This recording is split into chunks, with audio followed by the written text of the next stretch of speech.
Bismillahirrahmanirrahim. Alhamdulillahirabbil alamin. Wassalatu wassalamu ala asyrafil anbiya'i wal mursalin. Sayyidina Muhammadin wa ala alihi wa sahbihi ajma'in.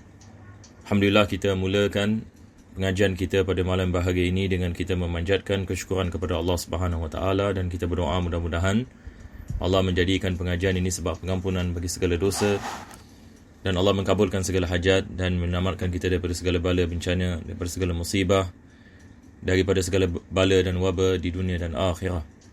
Dan mudah-mudahan Allah SWT menghidupkan hati-hati kita dengan iman dan taqwa, dan membukakan bagi kita pintu kefahaman dalam agama, dan memberikan kepada kita husnul khatimah, dan mengumpulkan kita bersama Nabi kita SAW pada hari kiamat. Amin ya rabbal alamin. InsyaAllah ta'ala di dalam kitab Minhajul Talibin hari ini kita akan masuk kepada apa yang disebutkan oleh Imam Nawawi, Kitabus Salah. Kitabus Salah. Kitabus Salah. Kita dah habis yakni bab ini taharah pada minggu yang lepas. Jadi insya-Allah hari ini merupakan pengajian yang pertama kita akan masuk ini kepada Kitabus Salah insya-Allah taala. Maka perkara yang pertama sekali dalam segi definisi, yang maksud daripada perkataan salat ini dalam segi bahasa dia adalah ad-du'a. Yani ini berdasarkan dengan ayat dalam Al-Quranul Karim. Allah Subhanahu wa taala mengatakan wasalli alaihim. Yani Allah Subhanahu wa taala memerintahkan Nabi sallallahu alaihi wasallam untuk melakukan salat ke atas umatnya. Allah mengatakan wasalli alaihim inna salataka sakanun lahum. Sesungguhnya doa kamu bagi mereka adalah daripada sebab ketenangan bagi mereka. Maka di dalam begitu juga ada sebagian ulama kita mengatakan perkataan salat ini asal daripada perkataan silah. Silatun. Dan perkataan silah ini dia adalah sesuatu yang menggabungkan. Dia adalah sesuatu yang menggabungkan. Dia punya kesinambungannya, perkataan salat ini dengan ibadat salat adalah apabila kita melakukan salat, maka dia mendekatkan kita kepada Allah Subhanahu wa taala. Dalam segi syarak dia adalah al-aqwal. Salat ini dia adalah aqwalun wa af'alun muftatahatun bitakbir wa mukhtatamatun bitaslim bi syara'ita makhsusatin. Yani dia adalah percakapan dan perbuatan yang dimulai dengan takbir dan diakhiri dengan taslim dengan syarat-syarat yang dikhususkan. Dan salat yang dimaksudkan di sini penulis memulakan dengan mengatakan al-maktubat. Al-maktubatu khamsun. Ini adalah salat ini 5 waktu yang diwajibkan. Dan kalau kita lihat ini dalam sejarah Islam, masa ia diwajibkan adalah di dalam ini peristiwa yang dikenali sebagai Isra' dan Mi'raj. Dan peristiwa Isra' dan Mi'raj, sebahagian ini ulama kita mengatakan dia adalah 1 tahun sebelum hijrah Nabi SAW ke Madinah. Ada pendapat yang mengatakan 9 bulan. Tetapi tentu sekali ia berlaku sebelum hijrah Nabi SAW ke Madinah. Maka kita ada 2 perkara. Pertama sekali adalah Isra'. Yang dimaksudkan dengan Isra' adalah perjalanan malam daripada Masjid Al-Haram ini kepada Masjid Al-Aqsa. Dan yang kedua adalah Al-Mi'raj. Yang dimaksudkan dengan Mi'raj adalah perjalanan Nabi SAW ke langit. Jadi Isra' dan Mi'raj merupakan 2 perjalanan. Jadi kita ada hadis yang panjang berkenaan dengan Isra' dan Mi'raj yang disebutkan oleh Al-Imam ini Bukhari dalam Jami'us Sahih, bagaimana Nabi SAW melalui perjalanan ini, dan bagaimana dia menjumpa Nabi demi Nabi, dan daripada langit yang pertama, langit yang kedua, langit yang ketiga, sehingga dia jumpa kepada Nabi Musa AS. Maka ada kisah yang masyhur yang kita sentiasa membicarakannya, peristiwa Nabi kita SAW bersama Nabi Musa AS. Sebab pada pertamanya Allah Subhanahu wa taala memberikan 50 kali salat sehari semalam. Maka Nabi kembali kepada Nabi Musa AS. Nabi Musa AS mengatakan sesungguhnya umatmu tidak akan mampu melakukannya. Maka Nabi kembali kepada Nabi Musa AS, ini hampir 10 kali, akhirnya daripada 50 kali kepada 5 kali. Tiap-tiap kali Nabi Musa AS mengatakan umatmu tidak akan tidak akan mampu melakukan sedemikian. Maka akhir sekali, salat ini lima waktu ini diwajibkan. Maka ulama kita mengatakan hukum yakni melaksanakan salat ini dia berbeza dengan perintah-perintah Allah Subhanahu Wa Taala yang lain. Sebab perintah-perintah Allah Subhanahu Wa Taala diturunkan semasa Nabi SAW di bumi, tetapi hukum salat ini, perintah salat ini diberikan kepada Nabi semasa Nabi di langit. Maka ini bezanya perintah salat ini dengan perintah selain ini daripada salat. Ini menunjukkan kemuliaan ibadat salat itu sendiri, sehingga kan Allah menjemput Nabi kita SAW naik kepada Sidratul Muntaha dan diberikan yakni salat ini menunjukkan kepada kita akan kepentingannya. Maka Nabi SAW pulang daripada peristiwa Mi'raj, Isra dan Mi'raj, kembali yakni ke Makkah, dan beliau belum mengetahui bagaimana cara nak melakukannya. Ini maksudnya apakah masa-masanya solat 5 waktu ini, bilakah yang ini masanya. Maka kita lihat Al-Imam Khatib Al-Shirbini, begitu juga Al-Imam Al-Mahalli dalam syarah mereka menukilkan hadis yang dikenali ini sebagai hadis yang mengajarkan Nabi kita SAW tentang waktu-waktunya. Bagaimana Jibril AS dia datang pada awal waktu dan dia melakukan salat bersama Nabi SAW. Pada keesokan harinya dia datang pada waktu akhir bagi tiap-tiap salat, melainkan ini salat maghrib. Nanti kita akan membicarakan. Begitu juga kita ada perbezaan ulama dalam mazhab Al-Imam Syafi'i berkenaan dengan salat isya. Disebabkan kita ada beberapa riwayat berkenaan dengan hadis Jibril ini. Nanti kita insyaAllah akan membicarakan tentang pendapat yang mu'tamad di dalam mazhab ini insyaAllah ta'ala. Salat ini yang pertama yang dilakukan oleh Nabi SAW adalah salat zuhur. Sebab kita lihat Nabi SAW kembali daripada Isra dan Mi'raj, hampir ini pada waktu fajar ataupun pada waktu fajar. Maka salat ini yang pertama bukan salat subuh. Salat ini yang pertama yang dilakukan adalah salat ini zuhur. Disebabkan beliau menunggu perintah daripada Allah Subhanahu Wa Taala untuk mengetahui bagaimana ia dilaksanakan. Maka Jibril AS datang kepada Nabi SAW mula pada salat zuhur. Itu sebab salat zuhur ini dikenali sebagai zuhur, sebab dia awwalu salatin zaharat fil Islam. Dia adalah salat ini yang pertama yang zahir dalam Islam. Sebab perkataan zuhur ini dari perkataan zahir, yang zahir. Sebab dia adalah salat yang pertama yang zahir. Dan Jibril AS melaksanakan salat ini bersama Nabi SAW apabila tergelincirnya matahari. Ini yang kita akan bicarakan ini sekejap lagi. Tapi sebelum itu kita lihat dalam Murni, kita ada hadis berkenaan dengan Nabi Musa AS, yang mana hadis ini diriwayatkan oleh Imam Bukhari dan Muslim, yang mana Nabi SAW mengatakan, faradallahu ala ummati lailatal isra'i 50 salatan falam azal uraji'uhu wa as'aluhu takhfif hatta ja'alaha 5 fi kulli yawmin wa laylah.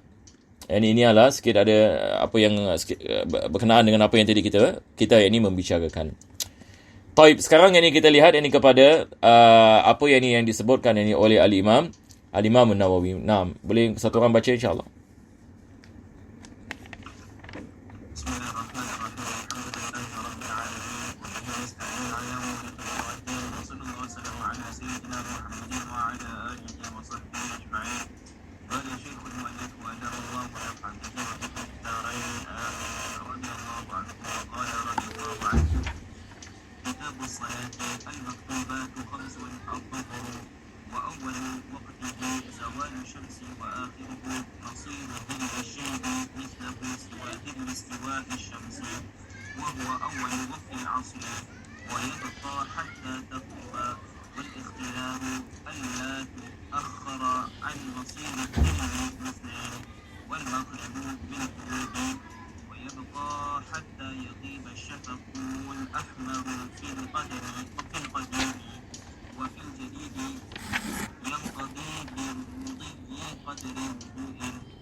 Nah, kita lihat Al-Imam Nawawi, beliau pertama sekali yang mengatakan al-maktubatu khamsun.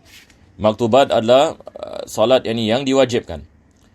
Dan beliau mengatakan adh-dhuhru wa awwalu waqtihi zawalu syams. Jadi awal solat zuhur ataupun waktu zuhur ini adalah zawalu syams. Ini maksud daripada zawalu syams adalah apabila matahari tergelincir. Yang ini maksudnya kalau kita meletakkan sesuatu benda, misalan seperti kayu sebagai misal, kita meletakkan di atas bumi, dan apabila matahari ini betul-betul berada di atas kayu tersebut, dan apabila ia tergelincir ke arah barat, maka kita akan melihat sedikit daripada bayangan yang ada pada arah timur. Maka ini yang kita maksudkan dengan zawalus syams, yakni seolah-olah matahari itu bergerak. Perkataan zala di sini maksudnya taharraka, yakni maksudnya matahari itu bergerak, yakni zawalus syams. Tapi tentu sekali ini majaz. Ini adalah perkara yang majaz, seperti mana kita mengetahui ini disebabkan kalau kita membicarakan tentang perkara ini, kita mengatakan bumi yang berputar, betul ke tidak? Tetapi maksudnya di sini apabila kita melihat kepada bayangan ini seolah-olah matahari ini bergerak. Jadi apabila sedikit bayangan itu wujud ke arah timur, ini yang kita maksudkan dengan zawalus syams. Tapi dalam masa yang sama kita harus faham, kita ada zillul istiwa. Apa yang dikenali sebagai zillul istiwa? Matahari ini apabila di atas kayu ini sebagai misal, ada sedikit bayangan yang ada di bawah kayu itu. Ini tak kira. Ini kita memanggilnya sebagai zillul istiwa, bayangan istiwa. Yani istiwa maksudnya matahari betul-betul berada di atas sesuatu benda. Apabila matahari itu bergerak, maka bayangan itu melebihi zillul istiwa. Ini yang kita maksudkan dengan zawalus syams. Maka masjid-masjid yang zaman dahulu apa mereka buat, mereka akan letak satu macam stick. Lepas itu mereka ada pinggan. Pinggan tersebut ada meletakkan bila habis waktu zuhur, bila habis waktu asar dan sebagainya. Jadi mereka akan menggunakan bayangan matahari untuk menentukan sama ada dah masuk waktu zuhur ataupun belum masuk waktu zuhur.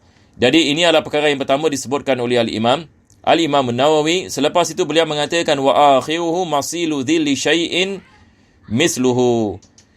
Akhir solat zuhur adalah apabila bayangan itu sama dia punya dia punya tinggi dengan benda itu. Jadi kalau kita meletakkan kayu misalan 50 cm, apabila bayangan itu sampai kepada 50 cm, maka habis waktu zuhur. Jadi beliau mengatakan wa akhiruhu masiru dhilli syai'i misluhu siwa dhilli istiwa. Ini kita nak kena pay attention sedikit ya. Dia mengatakan siwa dhilli istiwa isyams. Tadi kita membicarakan tentang dhilli istiwa. Sekarang ini sebagai misal, kita ada kayu misalan dia punya height 50 cm. Jadi apabila berlaku waktu istiwa, kita lihat ada bayangan di bawah kayu ini. Letaklah bayangan ini sebagai misal 1 cm. Sebagai misal bayangan 1 cm. Maka kita tidak kira 1 cm. Jadi bilakah habis waktu zuhur? Waktu zuhur dia habis apabila bayangan itu 51 cm. Kenapa yang 51 cm? Sebab kita menolak zillul istiwa. Jadi yang dimaksudkan dengan masiri zilli syai' misluhu, yakni tidak termasuk zillul istiwa. Jadi kalau zillul istiwa 1 cm dan kayu itu 50 cm, bilakah habis waktu zuhur? Apabila bayangan itu telah sampai kepada 51 cm. Maka setelah itu lantas masuk waktu asar. Setelah itu lantas masuk waktu asar. Jadi saya rasa tidak ada masalah. Saya rasa antum pun dulu dah belajar ini semua ya. Jadi tidak ada masalah. Beliau mengatakan wa huwa awwalu waqtil asri. Jadi apabila habis waktu ini, maka masuk waktu asar.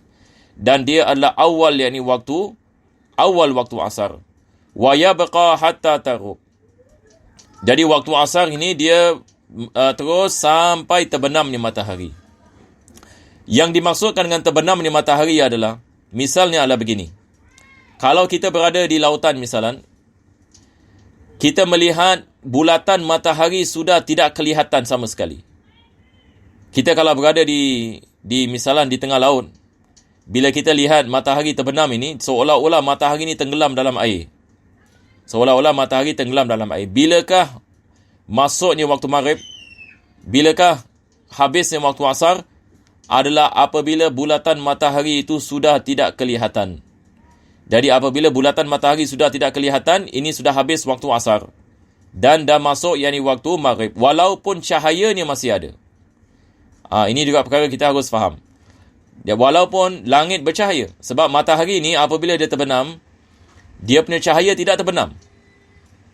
Sebab matahari dia bercahaya, jadi kita nampak di horizon masih ada cahaya matahari. Tetapi bulatannya sudah tidak kelihatan. Jadi bila kita mengatakan matahari terbenam, maksudnya matahari terbenam keseluruhannya. Tetapi berbeza dengan kita mengatakan matahari terbit. Matahari terbit pula kita tidak mengatakan semua matahari, bulatan matahari yang ini terlihat baru matahari terbit. Bukan. Matahari terbit apabila sebahagian daripada matahari itu sudah kelihatan. Maka itu yang dimaksudkan dengan terbitnya matahari. Jadi saya rasa tidak ada masalah, kita boleh memahami perkara ini. Jadi di sini penulis ini dia menerangkan bila masuknya waktu zuhur, bila akhirnya waktu zuhur, bila masuknya waktu asar, bila akhirnya waktu asar, dan bila masuknya waktu maghrib. Selepas itu beliau ada membicarakan beberapa daripada bahagian. Jadi tak silap saya ada memberikan dia punya image kan, ataupun PDF dalam grup. Saya pun sebab saya pun tak sempat tadi nak keluarkan, nak repost dalam grup. Berkenaan dengan bahagian-bahagian waktu. Yang ini maksudnya kita ada waktu fadilah, kita ada waktu ikhtiar, kita ada waktu jawaz yang tidak makruh, waktu jawaz yang makruh. Lepas itu kita ada waktu hurmah, kita ada waktu uzur, waktu darurah. Semua sekali kita ada tujuh waktu.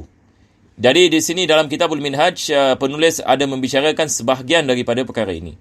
Tetapi kalau kita balik kepada kitab Taqriratus Sadidah, maka kita akan mendapati perkara ini disebut ini dengan terperinci. Jadi saya ada memberikan dia punya slide. Boleh kalau sekiranya ada seseorang boleh repost balik dalam kita punya WhatsApp. Ada ke tidak? Tak silap saya ada, ataupun dalam Fathul Mu'in punya WhatsApp. Fathul Mu'in saya ingat saya ada post dalam Fathul Mu'in. Tapi dalam WhatsApp ini pun saya ada post sekejap ya. Tapi ala kulli hal, mungkin saya ambil masa sekejap ya.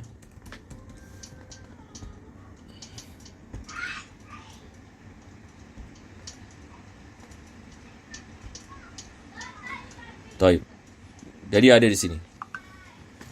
Ala kulli hal, kita lihat matan dulu.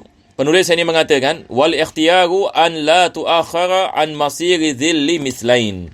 Kita lihat Al-Imam An-Nawawi sekarang dia membicarakan tentang waktu ikhtiar bagi salat asar. Dia membicarakan tentang waktu ikhtiar bagi salat asar. Apa dia mengatakan? Dia mengatakan waktu ikhtiar adalah kita tidak melambatkan salat asar, itu tidak dilambatkan lebih daripada zillil mislain. Apa yang dimaksudkan dengan zillil mislain? Yang ini maksudnya dia punya bayangan itu 2 kali ganda daripada tingginya sesuatu benda. Jadi tadi kita mengatakan kalau kayu itu 50 cm. Kayu, kita meletakkan kayu 50 cm. Zillul istiwa kita mengatakan berapa cm? 1 cm. Betul ke tidak? Taib. Bilakah habis waktu zuhur? Kita mengatakan apabila dia sampai kepada 51. Apabila dia sampai kepada 51. Selepas itu kalau dia sampai kepada 2 kali ganda. Jadi 2 kali ganda yang ini maksudnya 50 kita campur 50 campur 1. Apabila bayangan itu telah sampai kepada 101. Jadi 100 ini 1 cm, ini maksudnya bayangannya 2 kali ganda daripada benda. Maka di sini Al-Imam An-Nawawi dia mengatakan telah habis waktu ikhtiar. Telah habis waktu ikhtiar ini bagi salat asar. Jadi salat asar ini pertama sekali kita ada waktu fadilah. Mungkin saya terangkan dulu ini apa dimasukkan dengan waktu fadilah.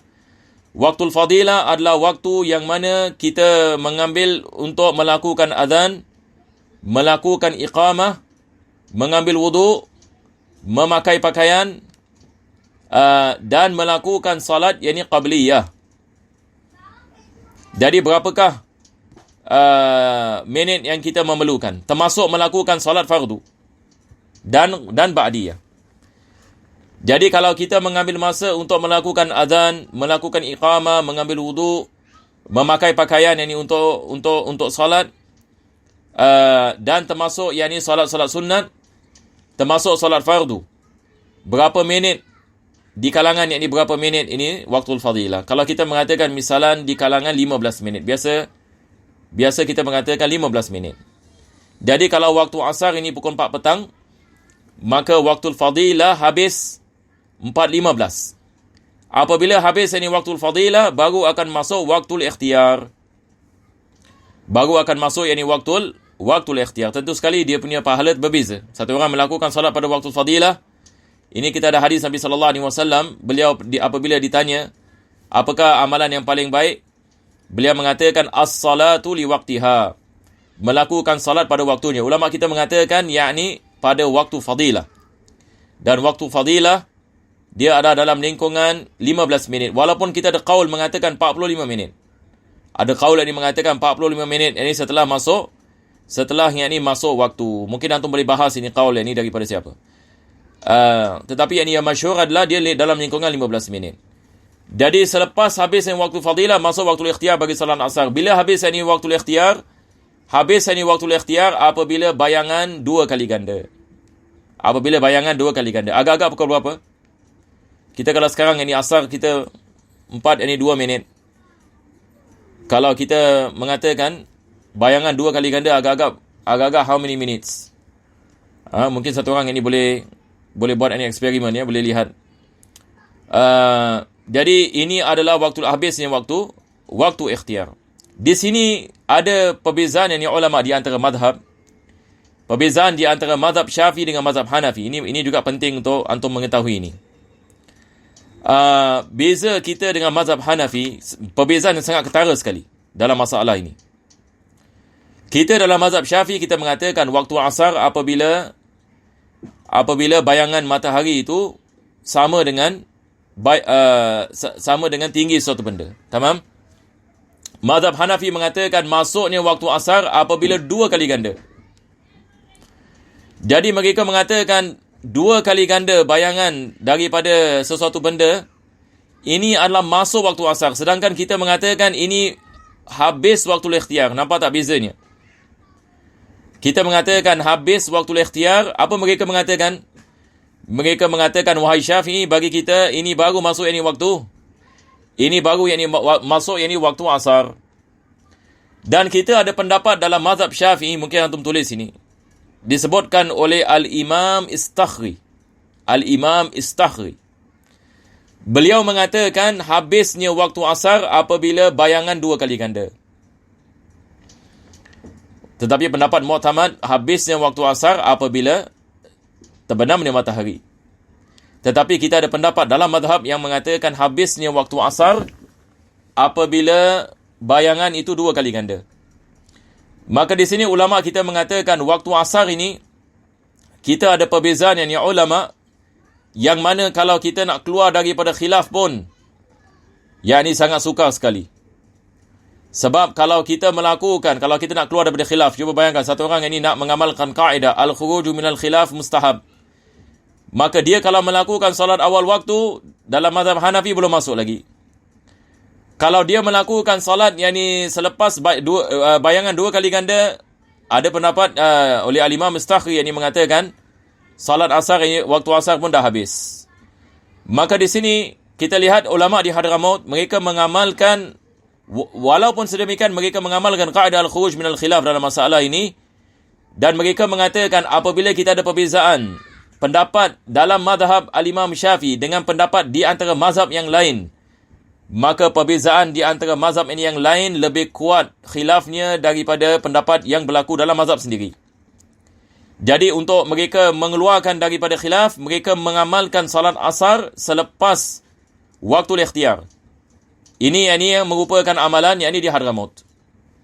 Yang untuk mereka keluar daripada khilaf, dan dikatakan yang melakukan sedemikian pada awalnya adalah Al-Imam Habib Abdullah bin Tahir. Habib Abdullah ini bin Tahir rahimahullah, beliau yakni mengamalkan perkara ini sehingga di tarikh hari ini sampai hari ini mereka melakukan salat asar apabila bayangan 2 kali ganda daripada yakni sesuatu benda. Naam. Dan pada hakikatnya ini adalah perkara yang lebih afdal kita mengamalkannya di Singapura. Lebih afdal ini kita mengamalkan perkara ini. Kenapa? Sebab kita di Singapura ini beramai orang bermazhab Hanafi. Ramai orang ini bermazhab Hanafi. Yang ini pernah Mufti Syamsul Huda daripada India datang ini ke Singapura dan dia melakukan salat di Masjid Khalid. Dia membicarakan kepada kita, misalnya dia mengatakan kalau kita boleh mengubahkan melakukan salat ini asar, kita melambatkannya sehingga 2 kali ganda yang ini bayangan, sebab dia mengatakan dalam mazhab Hanafi mereka belum lagi masuk ini waktu untuk meraihkan khilaf. Untuk meraihkan khilaf mereka yang bermazhab ini Hanafi. Wallahu alam ini bissawab. Taib. Jadi kita balik ini kepada matan, beliau mengatakan waktu ikhtiyar habisnya apabila bayangan 2 kali ganda. Sekarang ini kita lihat ini kepada nota kita. Jadi kita lihat minhaj hanya membicarakan sebahagian saja. Kita lihat kepada nota kita lihat nombor 1 kita ada solat Zuhur. Jadi yang pertama sekali kita ada waktu fadilah. Semua nampak ya? Waktu fadilah. Kita lihat nota ini dulu, nanti kita balik kepada matan insya-Allah. Jadi yang pertama kita ada waktu fadilah. Waktu fadilah yang pertama adalah awalul waqt. Ini awalul waqt sikit lebih kurang berapa minit? 15 minit. Dalam lingkungan berapa? 15 minit. Ini adalah yang paling afdal sekali. Selepas itu kita ada waktu ikhtiyar. Waktu yang ikhtiyar bagi yang salat yang zuhur hingga ke semua yang waktu zuhur. Selepas yang habis yang waktu fadilah, maka masuknya waktu ikhtiyar dan masanya sehingga sampai kepada waktu yang mana kalau kita melakukan solat di dalamnya sebahagian daripada solat terkeluar daripada waktu. Yang ini sampai waktu hurmah. Begitu juga dengan waktu jawaz yang tidak makruh. Waktu jawaz yang tidak makruh sama yakni dengan waktu ikhtiyar dalam solat zuhur. Jadi solat zuhur ini dia berbeza sedikit. Kita lihat nanti ada perbezaan ya. Solat zuhur dengan solat asar. Solat zuhur waktu ikhtiyar dengan waktu jawaz yang tidak makruh sama. Waktu jawaz yang makruh tidak ada. Bagi solat zuhur tidak ada.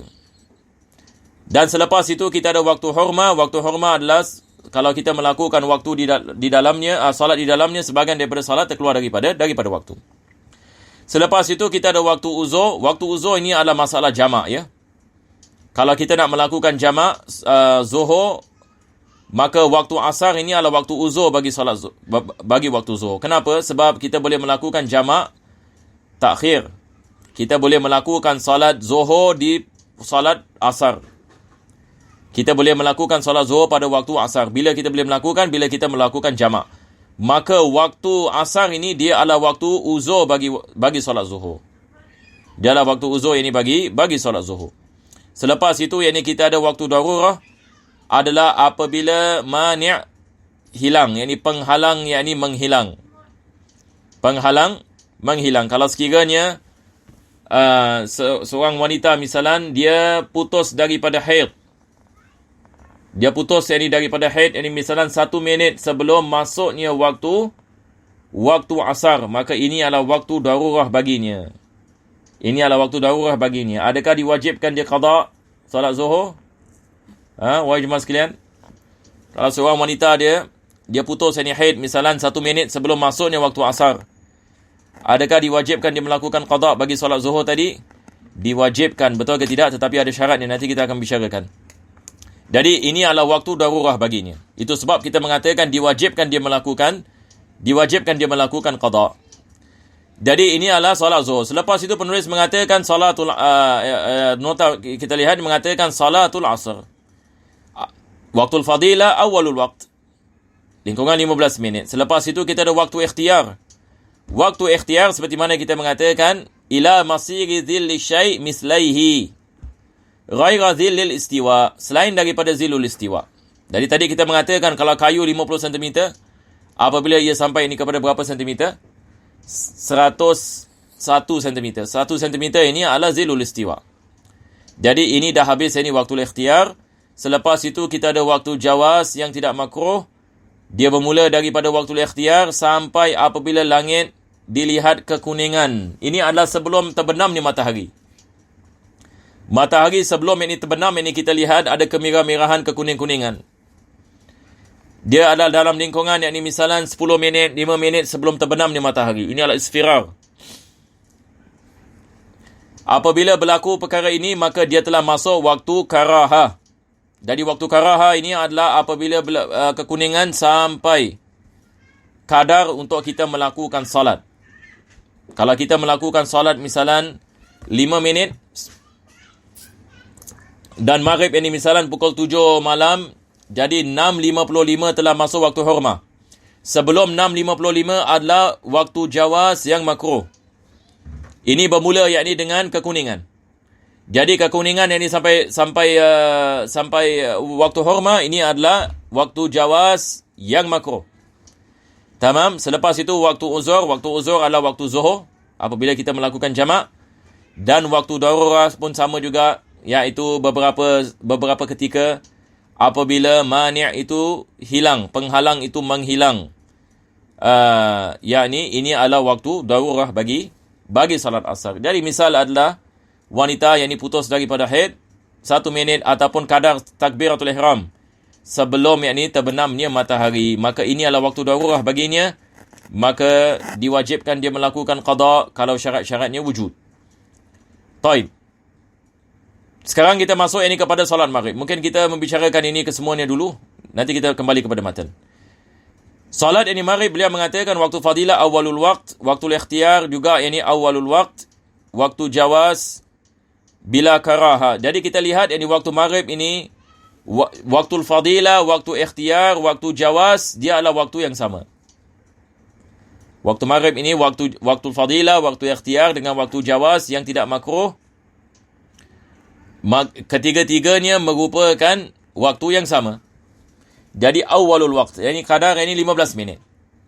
Jadi kalau azan ini pukul 7 malam, 7.15 ini dah habis waktu fadilah, waktu ikhtiyar dengan waktu jawaz. Nanti kita akan membicarakan khilaf di antara mazhab qadim dengan mazhab jadid berkenaan dengan solat ini maghrib. Selepas itu kita ada waktu jawaz yang makruh apabila habis awalul waqt, yakni selepas 15 minit lebih, maka telah masuk waktu jawaz yang makruh. Cuba bayangkan, yakni makruh melambatkan solat solat maghrib kepada waktu ini, sebab kita ada khilaf ulama berkenaan dengan bila keluarnya waktu maghrib.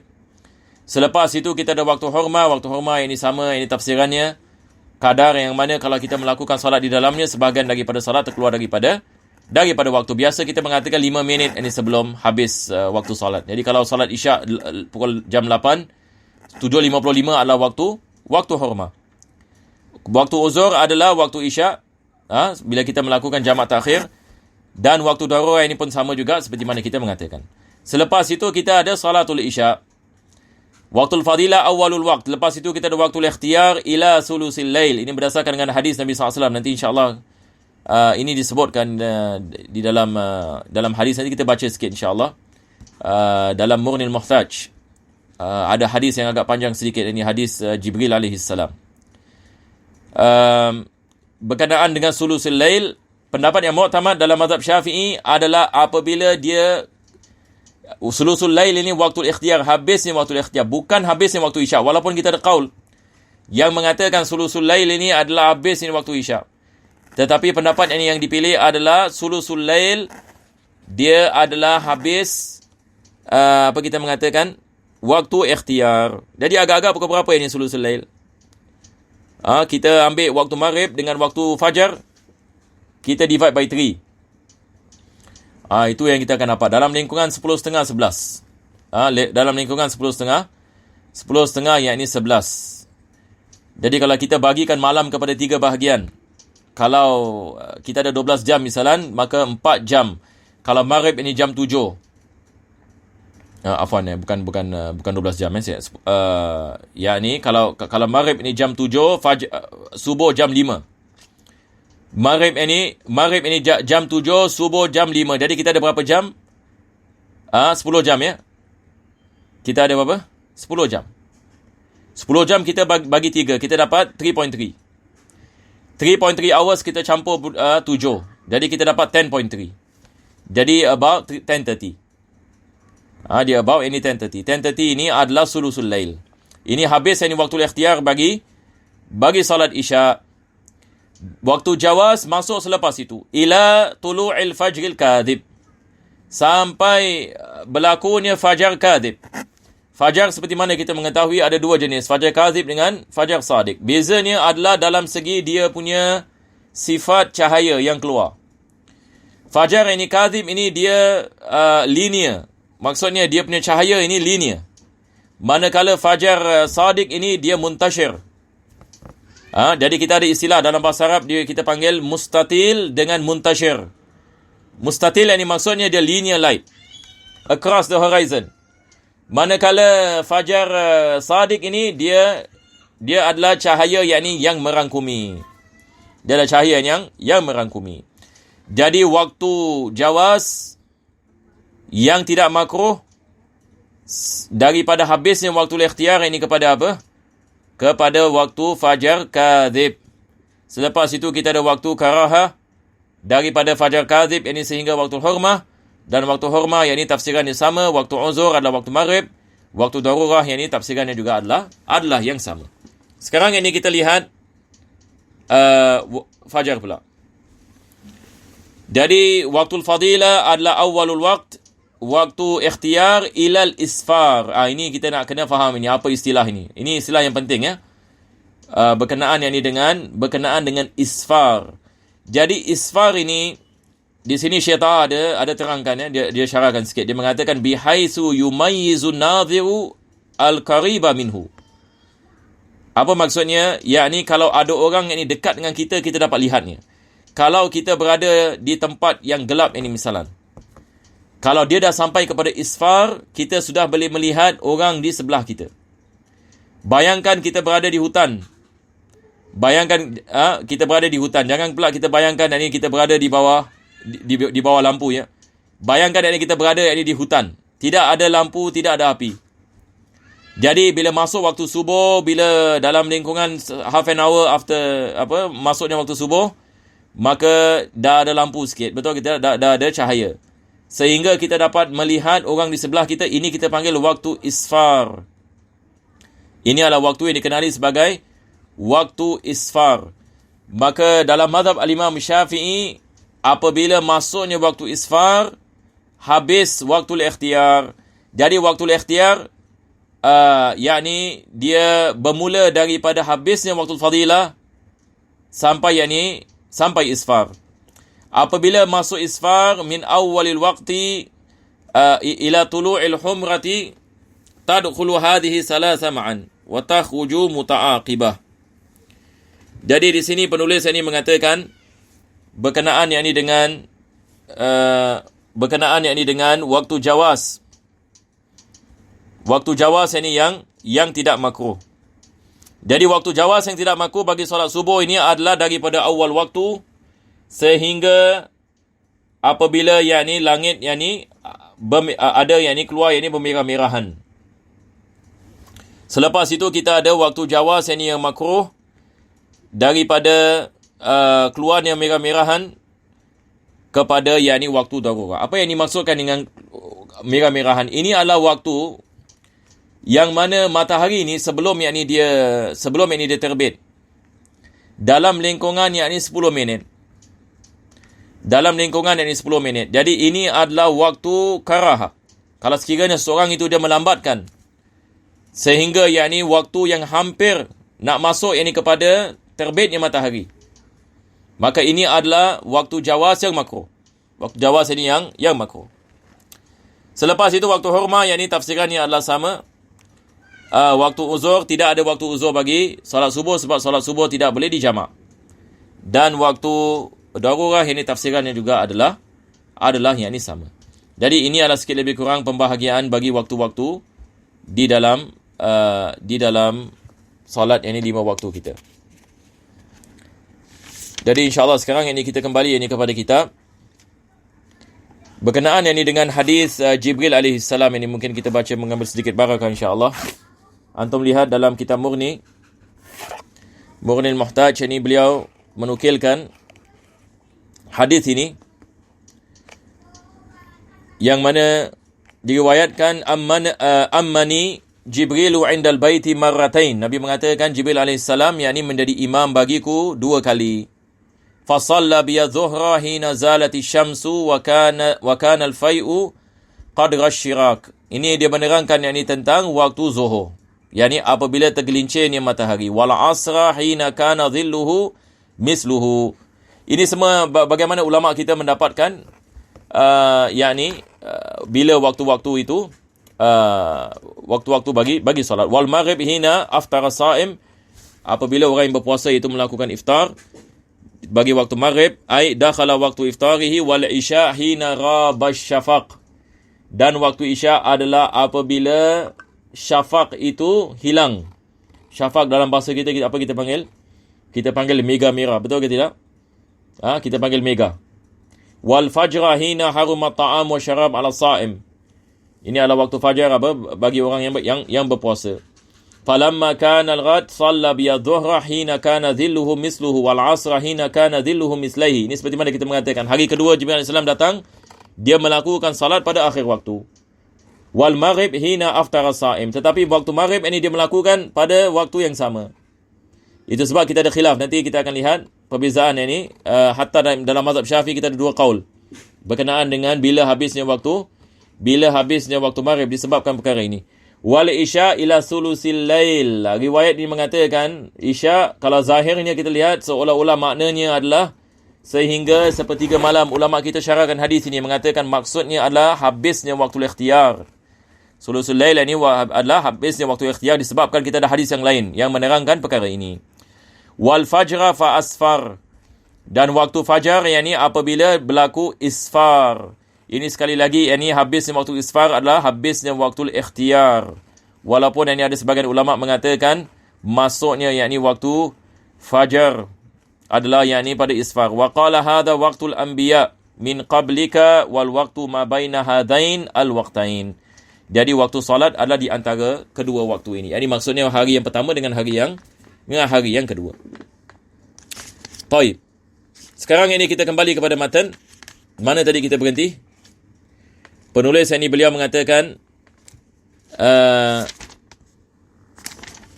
wal maghribu bil ghurub wa yabqa hatta yaghiba asy-syafaqul ahmar fil qadim. Ini yang kita maksudkan khilaf dalam mazhab al-Imam Syafi'i, pendapat al-Imam Syafi'i dalam mazhab qadim dengan mazhab al-jadid.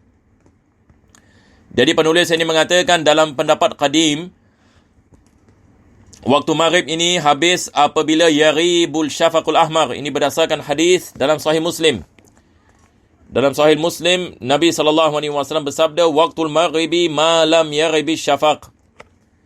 Waktu maghrib adalah selagi mana syafaq ahmar tidak hilang. Ini adalah pendapat dalam madhab al-qadim. Wa fil jadid yanqadi bimudhi qadri wudu'in wa satri auratin wa adhanin wa iqamatin wa 5 raka'at. Pendapat jadid mengatakan waktu maghrib ini adalah kadar kita mengambil wudu, menutup aurat. Yang dimaksudkan dengan menutup aurat di sini antum tulis. Yang dimaksudkan adalah memakai pakaian yang sesuai. Memakai ini pakaian yang sesuai. Bukan saja yang ini menutup aurat ya. Yang ini maksudnya memakai pakaian yang ini seperti memakai jubah, memakai yang ini pakaian-pakaian yang ini yang disunatkan. Wa adhan, masa untuk melakukan adhan, iqamah, wa 5 raka'at. Al-Imam Ibn Hajar ini mengatakan bahkan 7 raka'at. Yang ini 7 rakaat. Sebab mengambil iktibar qabliyah dengan ba'diyah. Jadi qabliyah kita ada 2 rakaat. Maghrib 3 rakaat dengan ba'diyah 2 rakaat. Jadi 2 campur 2 campur 3 campur 2, berapa kita dapat? Kita dapat 7 rakaat. Maka Al-Imam Ibn Hajar mengatakan lebih afdal dikatakan 7 rakaat dan bukan 5 rakaat. Jadi masa untuk kita memakai pakaian mengambil wudu, salat 7 rakaat. Jadi berapa minit? Misalan 15 minit. Azan dan iqamah 15 minit. Jadi dalam mazhab Al-Jadid, lengkungan 15 minit habis waktu maghrib. Jadi kalau maghrib ini jam 7 malam, 7.15 dah habis dah waktu maghrib. Kalau waktu maghrib ini jam 7.15 sudah habis. Dan ini adalah pendapat Al-Jadid. Biasanya bila kita ada pendapat Al-Jadid, kita kedepankan daripada pendapat Al-Qadim. Tetapi ini adalah dalam lingkungan 18 masalah yang mana ulama kita kedepankan pendapat Al-Qadim atas Jadid. Ini kita telah mempelajarinya sebelum kita masuk Minhaj. Kalau antum ingat. Kita mempelajari tentang istilah 18 masalah. Ini dalam apa yang kitab yang diterjemahkan. Betul ke tidak? Mustalahat ini al-Minhaj. Naam. Wa fil jadid yang qadi bimudui qadri wudu'in wa satri auratin wa adhanin wa iqamatin wa 5 rakaat. Di sini Al-Imam Syafi'i beliau mengatakan, ulama kita mengatakan ini pada hakikatnya mazhab Syafi'i. Walaupun Al-Imam Syafi'i dia mentarjihkan pendapat jadidnya, tetapi ulama kita mengatakan ini pendapat tetap dinisbahkan kepada Imam Syafi'i. Apa sebabnya? Sebab Al-Imam Syafi'i mengatakan, idza sahhal hadis fahuwa madhabi. Apabila hadis itu ternyata sahih, maka itu adalah madhabku. Jadi hadis waktul maghrib ma lam yarib syafaq, ini adalah hadis yang sahih. Maka ulama kita mengatakan ini adalah daripada mazhab Al-Imam Syafi'i dan kaedah ini Al-Imam Syafi'i. Kaedah. Sebab ulama-ulama selepas Imam Syafi'i, mereka juga melakukan ijtihad. Dan mereka mendapati hadis ini adalah hadis yang sahih. Maka ditarjihkan pendapat ini atas mazhab Al-Jadid. Walau syara'a fil waqti wa madda hatta raba syafaqul ahmar jaza. Kalau satu orang ini misalnya dia melakukan salat maghrib dan dia memanjangkan salatnya sampai masuknya waktu isyak, sah salatnya dan dibolehkan dia melakukan sedemikian. Sebab ini dia memulakan salat pada waktu maghrib. Dia memulakan salat pada waktu maghrib. Jaza ala sahih. Jaza ala sahih, mengikut pendapat ini yang sahih. Qultu al-qadim adhar. Di sini Al-Imam An-Nawawi dia mengatakan pendapat Al-Qadim adalah pendapat yang azhar. Ini adalah berkenaan dengan bila habisnya waktu maghrib. Jadi pendapat Qadim yang mengatakan habisnya waktu maghrib apabila hilangnya syafaq al-ahmar. Mega-mega itu hilang. Maka di sini Al-Imam Syafi'i mengatakan pendapat yang Qadim adalah pendapat al-azhar. Dan ini adalah pendapat yang mu'tamad dalam mazhab Al-Imam Syafi'i. Beliau mengatakan wallahu a'lam. Selepas itu beliau mengatakan wal isya'u bi maghribi syafaq.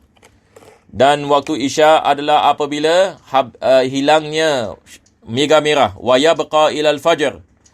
Dan sehingga waktu fajar. Ini pendapat yang mu'tamad. Walaupun ada pendapat mengatakan sehingga sulusul lail. Balik kepada hadis tadi kita baca, hadis Jibril. Wal ikhtiyar an la tuakhara an sulusil lail. Jadi waktu beliau mengatakan waktu ikhtiyar adalah sampai sulusil lail. Waktu ikhtiyar adalah sampai sulusil lail. Ini seperti mana tadi kita mengatakan dalam nota kita. Wa fi qaul nisfihi. Ada qaul yang mengatakan waktu ikhtiyar sehingga setengah malam. Jadi setengah malam dalam lingkungan 12 malam, 12 lebih 1. Wa subuhu bil fajri sadiq. Salat subuh bermula dengan fajar sadiq. Wa huwal muntashiru daw'uhu mu'taridan bil ufuq. Jadi sifatnya adalah cahayanya, kita mengatakan muntashir. Cahayanya menyelubungi. Menyelubungi kita mengatakan horizon. Wa yabqa hatta tatlu'a syams. Dan habisnya waktu subuh adalah apabila terbitnya matahari. Wal ikhtiyar an la tu'akhara anil isfar. Ini seperti mana kita mengatakan waktu isfar tadi adalah habisnya waktu ikhtiyar bagi solat subuh. Qultu yukrahu tasmiyatul maghrib isya, makruh hukumnya memanggil waktu maghrib ini sebagai isyak. Ini adalah perkara yang berlaku pada zaman Nabi SAW. Ini sebahagian ini orang Arab ini zaman dahulu mereka menamakan maghrib ini sebagai isyak dan isyak sebagai atamah. Mereka nak menamakan maghrib ini sebagai isyak dan isyak sebagai atamah. Maka Nabi SAW dia melarang seseorang ini melakukan sedemikian. Dan Nabi mengatakan, la taghlibannakumul a'rab ala ismi salatikum al-maghrib wa taqulul a'rab hiyal isya. Yani Nabi mengatakan, jangan kamu terpedaya dengan apa yang dikatakan oleh Arab Badui. Sebab Arab Badui mereka menamakan maghrib ini sebagai isya dan isya sebagai atamah. Dan kedua-duanya kita ada hadis, antum boleh lihat ini dalam syarah. Wal isya atamah. Ini atama ini, maksudnya perkataan yang ini atama ini, kalau dalam bahasa kita panggil apa? Ini adalah masa mereka milk the camel. Arab Badui ini, mereka akan milk ini the camel pada waktu malam. Sebelum mereka tidur, kebiasaan mereka minum susu.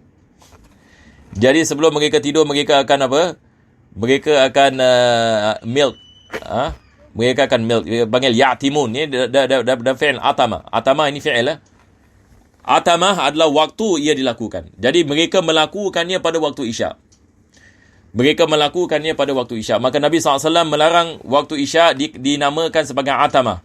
Sebab mereka menamakan waktu isyak atama sebab mereka menyusui ataupun perah susu pada waktu itu. Dan disebabkan atama maksudnya perahan susu. Jadi mereka menamakan waktu itu waktu perahan susu. Boleh faham insya-Allah? Ini waktu atama. Dan juga kita ada hadis berkenaan dengan makruh tidur sebelum ini melakukan solat isyak.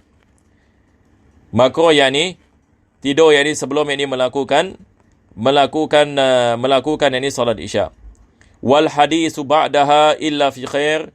Dan juga makruh yakni bercakap-cakap yakni selepas solat ini isyak kecuali dalam kebaikan. Hadis ini di sini bukan hadis Nabi ya. Hadis di sini adalah berkata-kata. Boleh faham insya-Allah? Wal hadithu ba'daha illa fi khair wallahu a'lam. Selepas itu penulis mengatakan wa yusannu ta'jilus salah li awwalil waqti. Ini insya-Allah kita akan masuk ini pada minggu yang akan datang. Wassallallahu ala sayyidina Muhammadin wa ala alihi wa sahbihi wa sallam. Alhamdulillahi rabbil alamin.